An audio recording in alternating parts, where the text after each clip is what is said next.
You might have already heard of the TV broadcast hijacking in Seneca, South Carolina. The story's pretty wide currency on the internet, and part of the broadcast is available on YouTube, assuming it hasn't been taken down for whatever reason. For the uninitiated, the Seneca hijacking is one of the lesser-known broadcast signal intrusions.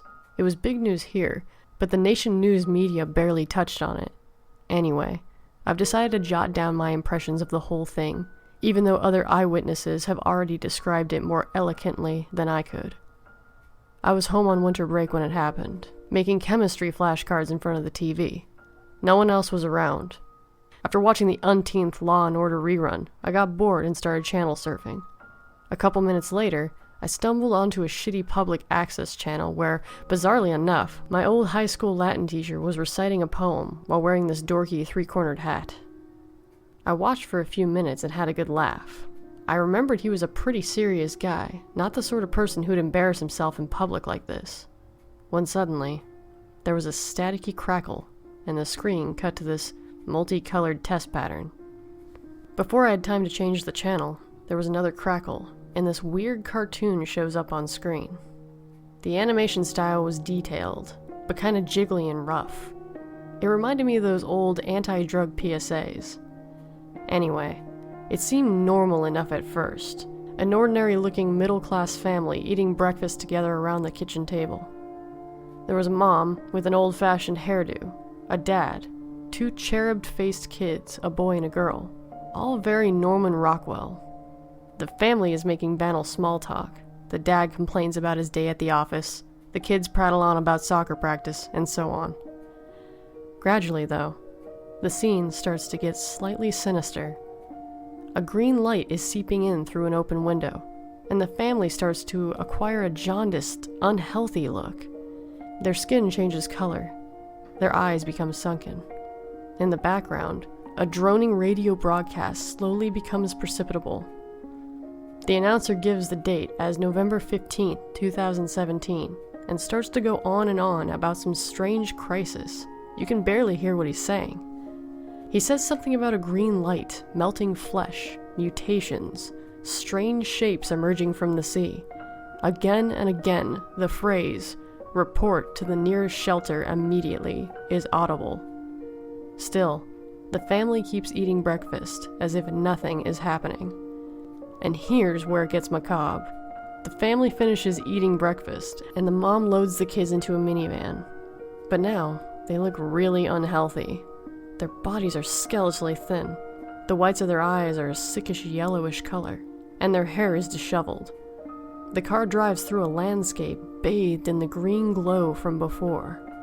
Strange shapes bob in and out of the screen, but you can't quite tell what they are. And all the buildings the car passes look weathered and deserted. Finally, the car stops at a playground and the mom drops off the kids before driving away. There are large, odd-colored rocks all over the ground, and moaning can be heard in the distance. The kids hang mirthlessly on the monkey bars for a while. Eventually, the camera pans over the playground, and you see the rocks littering the ground aren't rocks, but all naked human forms, horribly disfigured.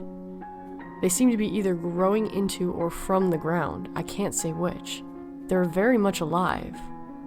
Behind the monkey bars, a tree can be seen with a human face growing from the trunk. Its features are withered and contorted in agony.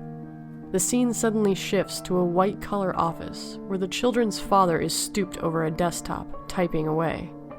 His features are as sunken and diseased as all the other family members, and the office is covered in a green glow. In the other cubicles, fleshless corpses sit upright at their desk, frozen in death. Finally, we see the family return home for the evening, walking through the front door together. Their skin is no longer simply jaundiced, but actually melting off, dripping from their outstretched arms and running down their faces in drops. As they're literally falling to pieces, the family sits down in the dining room and begins to wordlessly eat dinner. Their flesh becomes more and more amorphous, ribbons of skin dangling from their bodies like tendrils of an octopus. I can barely describe it, but they somehow begin to merge into the chairs they're sitting on. Or rather, their skin grows over them. By now, Their skin has the consistency of melted ice cream. They're barely recognizable as human, except for their eyes, which somehow remain intact.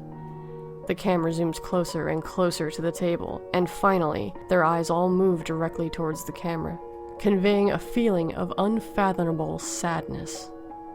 The screen goes black, and large white letters appear on the screen. Report to the nearest shelter immediately. Remaining at private residences is strictly prohibited. And with that, the screen turned to static.